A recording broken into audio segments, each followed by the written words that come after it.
In this video, I'm going to talk about the Big Four versus the other firms. What's the difference? So before I go any further, if at any point you find this video useful, press the like button, leave me a comment and do subscribe, because you'll get notified every time I put a new video out that's going to help you move your career forward. So let's go back. Big Four versus other firms. What's the difference?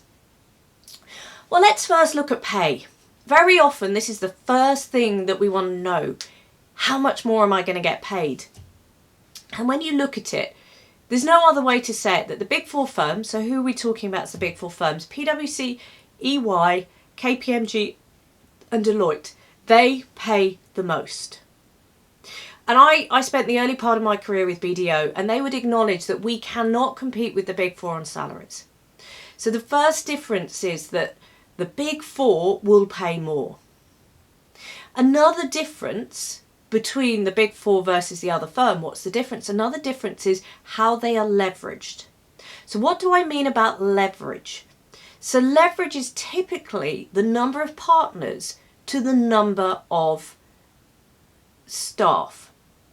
Now, when you're doing any kind of pitch work with the other firms, they'll often talk about being more partner-led than the Big Four, not putting as many juniors on than the Big Four, having continuity, and that's due to the leverage of the Big Four. The Big Four will typically have a lot of junior staff, and they'll have a much broader pyramid than other firms who will have a much narrower pyramid from the partner down. The next thing is, so let's just quickly go back to salary again, is, you know, when I look at the 2019, the 2020 figures, the average salary of a Big Four partner is $500,000. Now, when I say salary, that's the wrong term, because partners are paid out of the profits of the firm. They're not paid a salary. They're paid out of the profits of drawing. The average partner remuneration is about $500,000 in the Big Four. As soon as you go down into the top of the mid-tier, you are cutting the salary of a partner down by half. So that gives you a feel of the difference in salaries.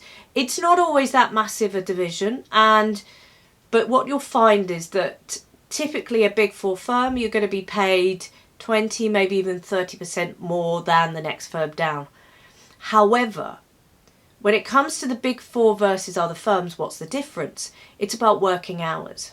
You know, when I was at BDO, we used to talk about the reason that people came to BDO rather than the Big Four is about the work-life balance. It was about that actually you wouldn't be working 70, 80-hour weeks as a norm. And this is true. The reality is when you look at the hourly rate based on what you really work versus the nominal 40 hours, what you'll notice is that the hourly rate, depending on which firm you're in, isn't going to be that much difference between the top of the mid-tier and the Big Four, because you're working many, many hours. You know, as somebody said when I interviewed them to write How to Make Partners Still Have a Life, they said, I realised that there were 3 people in my marriage: myself, my wife and EY. And if I wanted to make partner, I had to recognise that was the way it was going to be. And I think that's what you've got to realise is when the Big Four is you work long hours, you'll be travelling. You know, it's not uncommon if you're going to make partner in the Big Four to be expected to do a secondment into another of the Big Four firms so that you build up your international network. And you know, that could be 2-3 years in a complete different country and you're expected to uproot, take your family with you.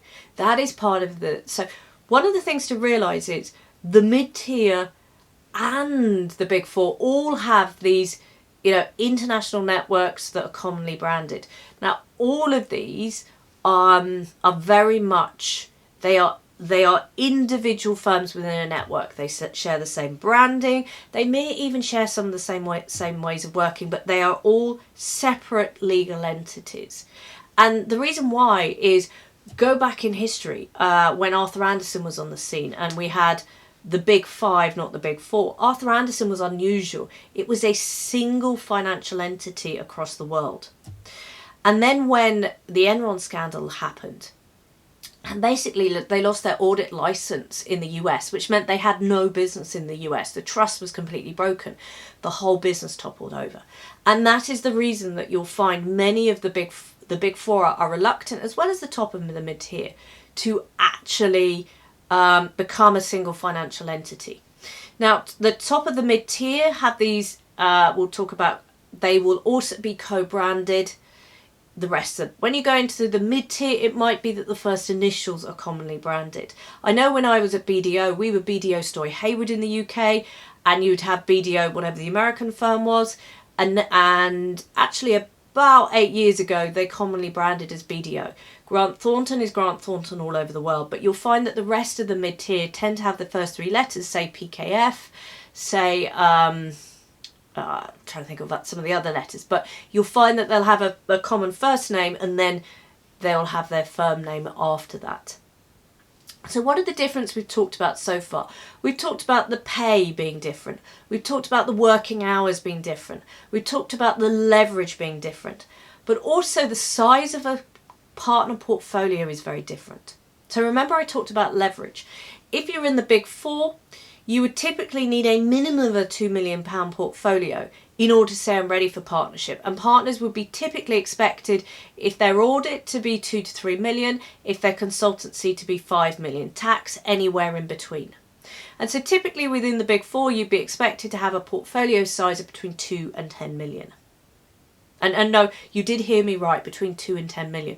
Remember that there's a lot less partners and a lot more people to deliver that level of business. Remember about leverage. If you go down to the top of the mid-tier, I remember when I was at BDO, you needed to demonstrate that you could have a portfolio of 1 million and then grow it to sort of 2 to 3 million. But mostly the 2 million. We talked about the £2 million club when I was at BDO, which was a small core of partners that had built up a portfolio worth 2 million. So the top of the mid-tiers, that'll be the Grant Thorntons, that will be the BDOs, maybe the Baker Tillys, will be around that, but will be that sort of 1 to, at a pinch, 2.5 million. What you'll then find is when you go into the mid-tier and the smaller firms, that a partner will have a portfolio worth between £500,000 and 1.5 million.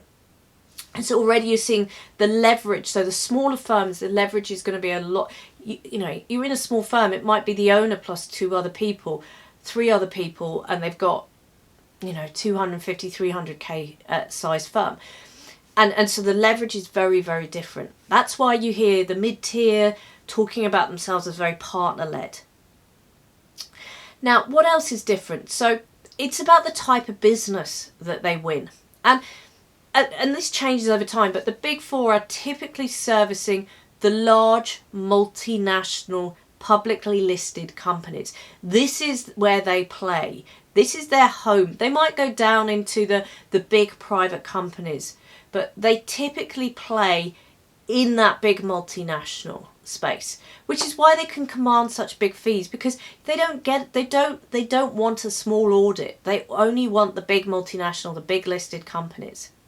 Whereas you go into the mid-tier might have 1 or 2 of those big firms. They're more likely to be a secondary supplier to that, but they will be working with listed companies.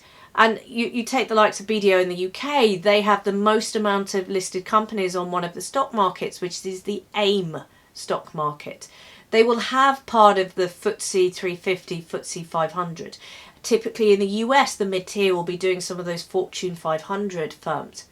But what you'll find is the mid-tier, they tend to be doing the smaller listed companies and the big privately owned companies. Now the mid-tier and all the top of the mid-tier might go down to the smallest companies. Now in the last sort of 5-10 years, what you found is the big four have come down a little, so into the big privately owned. They've even tried to get divisions going to service the very small companies to see if they could pick up those fast growth startups right in the early days. What we're seeing is a lot of the big four going out of those small business territory because they just couldn't make it work. And so typically that is, what are the differences between the Big Four versus the other firms? It is about the size of clients they deal with. Now, let's also look at the type of person that goes. The Big Four cherry pick people from the best universities. Yes, they have school leaver entries. Yes, they're very much into getting diversity, inclusion, social mobility, and they have schemes. But they are typically picking the brightest of the brightest. The mid-tier, of course, will try and pick some of the brightest of the brightest. They'll talk about their work-life balance. But typically you'll find that the people at the top universities will go to the bigger firms. Now, there's also, we've talked a little bit about the work-life balance, but you'll often find in a Big Four firm, Big Four versus other firms, what's the differences? One of the key firms is about this up or out culture. The Big Four, they're trying to move people up. They're trying to make sure that the brightest of the brightest can accelerate quickly. And they'll often not tolerate people sticking to be a career manager. It's very much, next year you're going to have to go and do more, go further within your career. And some people just get to the point they've had enough. They want to stay where they are. And often that's the point you'll find people jumping off from a Big Four into a mid-tier firm. That they've got to that point where the up or out has exhausted them. The thing about a Big Four firm is that you always know next year is that you're going to have a bigger, harder target to hit. And that's exhausting. So as I said, in the smaller firms, you'll often hear them talking about family orientated. Now, one of the good things about going into a smaller firm is that you get responsibility a lot quicker. So Big Four versus other firms, what's the differences? Well, one of the things is about you often get a lot of earlier responsibility quicker, because there's this, as I said, it goes back to this leverage. It often all comes back to this leverage that you've got a sharper pyramid, not a wider pyramid, which means that you, for example, if in BDO within 3 years, you would have been leading a team of people on site. And you may not get this level of responsibility that quickly within a Big Four firm. And you take maybe even the smaller firm, as a newly qualified, what you'll often find is that you're not just leading a team of people, that you may find that you're maybe number 2, number 3 to the business owner in a really tiny firm. So often the smaller the firm, the quicker you get more actual responsibility. So the other thing that you'll find is, Big Four versus other firms, what's the difference?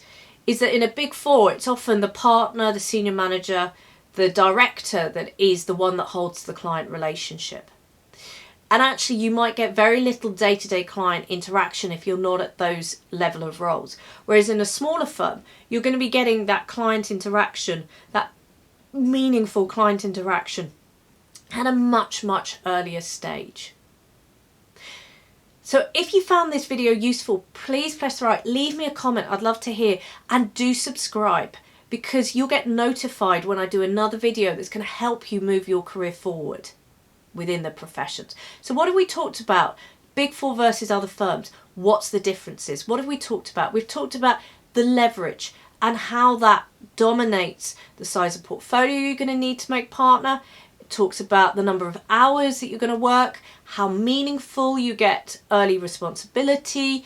We talked about the difference in salary, but the working hours. We talked about the work-life balance.